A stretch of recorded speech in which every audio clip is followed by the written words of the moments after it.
Thank you, Ambassador Friedman.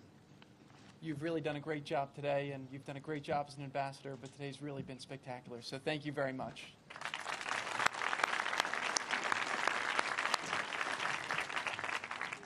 I am so proud to be here today in Jerusalem, the eternal heart of the Jewish people.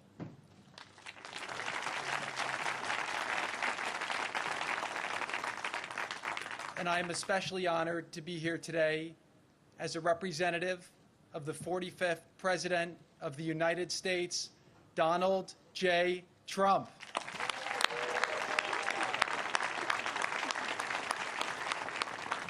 I also want to thank Prime Minister Netanyahu and Sarah for being with us here today to celebrate this historic occasion. Thank you very much. I'd like to ask all of the members of Congress who are here on their delegations to rise and be recognized. Today would not be possible without your advocacy throughout the years.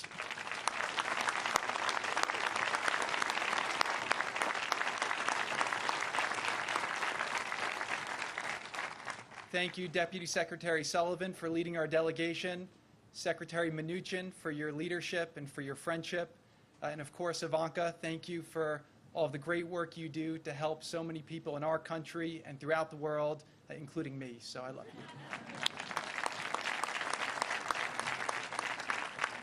I also want to acknowledge Vice President Mike Pence for his tireless efforts to strengthen the U.S.-Israel relationship.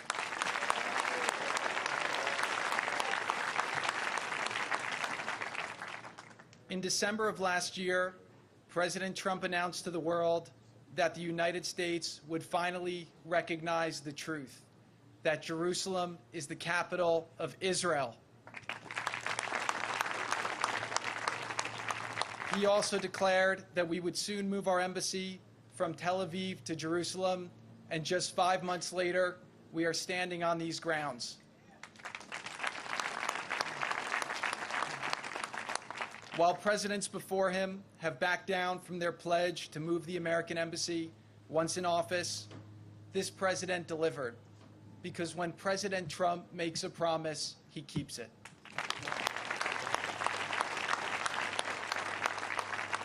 But today also demonstrates American leadership. By moving our embassy to Jerusalem, we have shown the world once again that the United States can be trusted. We stand with our friends and our allies, and above all else, we've shown that the United States of America will do what's right, and so we have.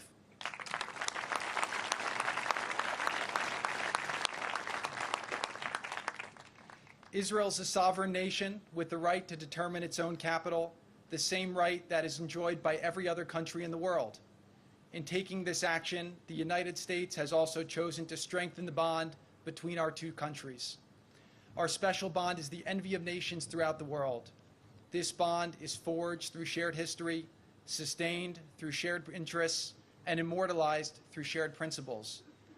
The United States stands with Israel because we both believe in freedom.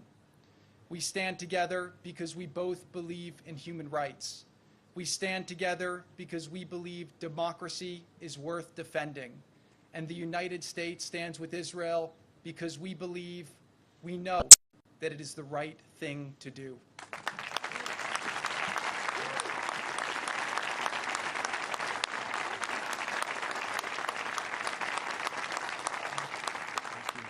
When we stand together for the principles and the values we share, we shine a light of justice unto the world.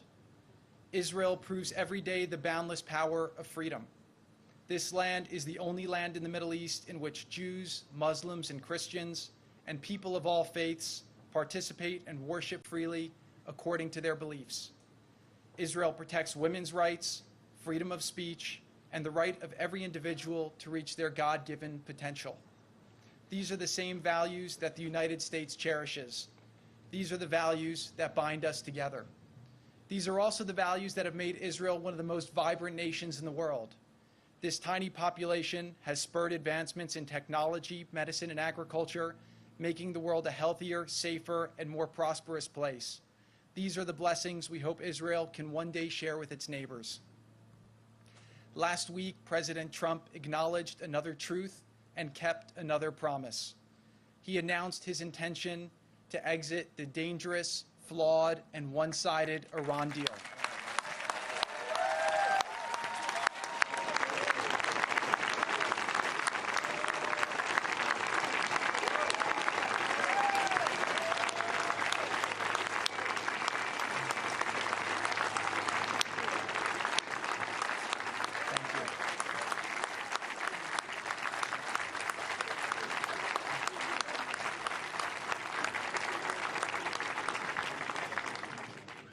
Iran's aggression threatens the many peace-loving citizens throughout the region and the entire world. From Israel to Jordan to Egypt to Saudi Arabia and beyond, many leaders are fighting to modernize their countries and create better lives for their people.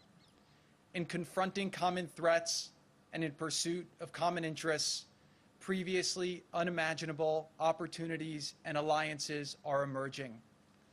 I am also proud to be here today as a member of the team that President Trump has entrusted to lead the efforts to bring peace between the Israelis and the Palestinians. It has been an honor to work with our new Secretary of State, Mike Pompeo,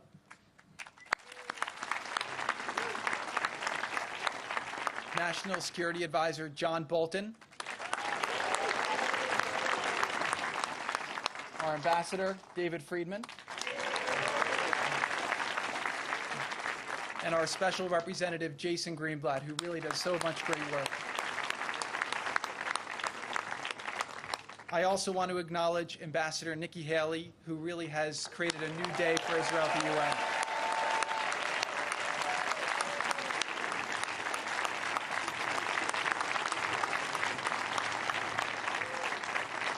On December 6th, President Trump was very clear that his decision and today's celebration do not reflect a departure from our strong commitment to lasting peace, a peace that overcomes the conflicts of the past in order to give our children a brighter and more boundless future. As we have seen from the protests of the last month and even today, those provoking violence are part of the problem and not part of the solution.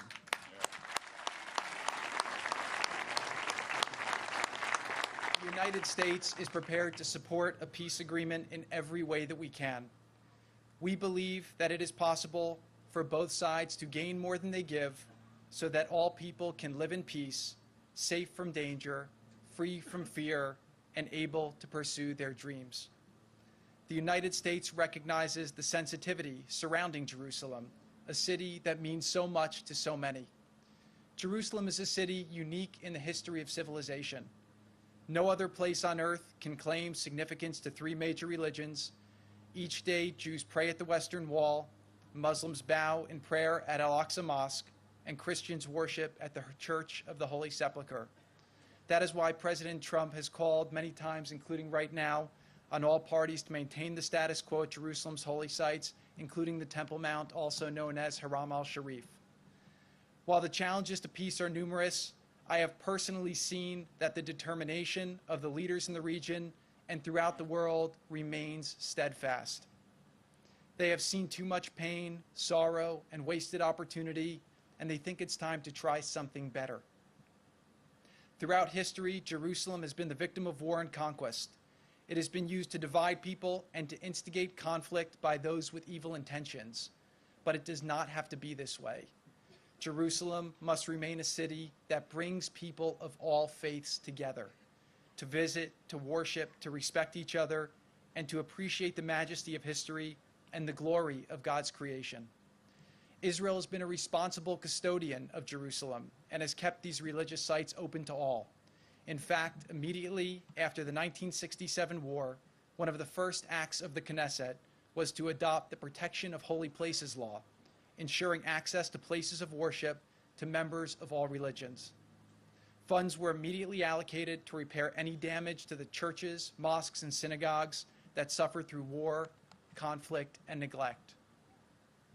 As Israel turns 70, the search for a lasting peace turns over a new leaf, one of realism and of not being afraid to stand strongly with our allies for what is good, for what is right, and for what is true. Thank you.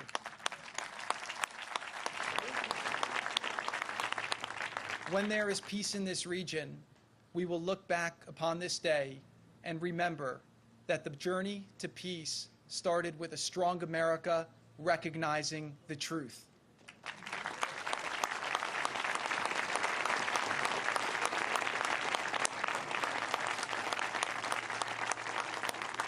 The pursuit of peace is the noblest pursuit of humankind.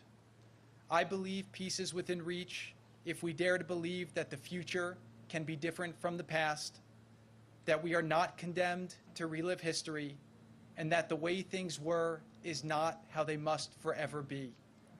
It will not be an easy road, and it will be filled with difficult moments and tough decisions, but if we dream big, if we lead with courage, we can change the trajectory for millions from hopeless to boundless.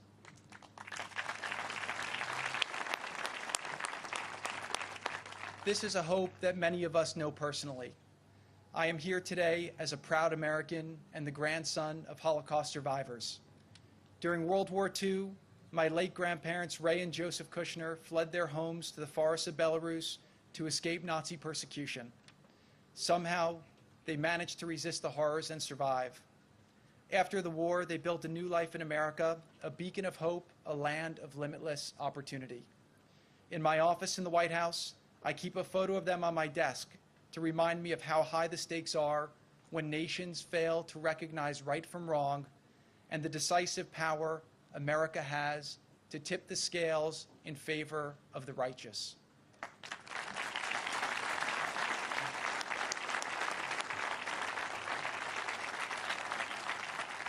Today, we take another historic step in that direction. I am confident that as a result, our nations will be stronger, our peoples more prosperous, and our futures filled with even greater promise for peace. May God bless you. May God bless Israel. May God bless the United States of America.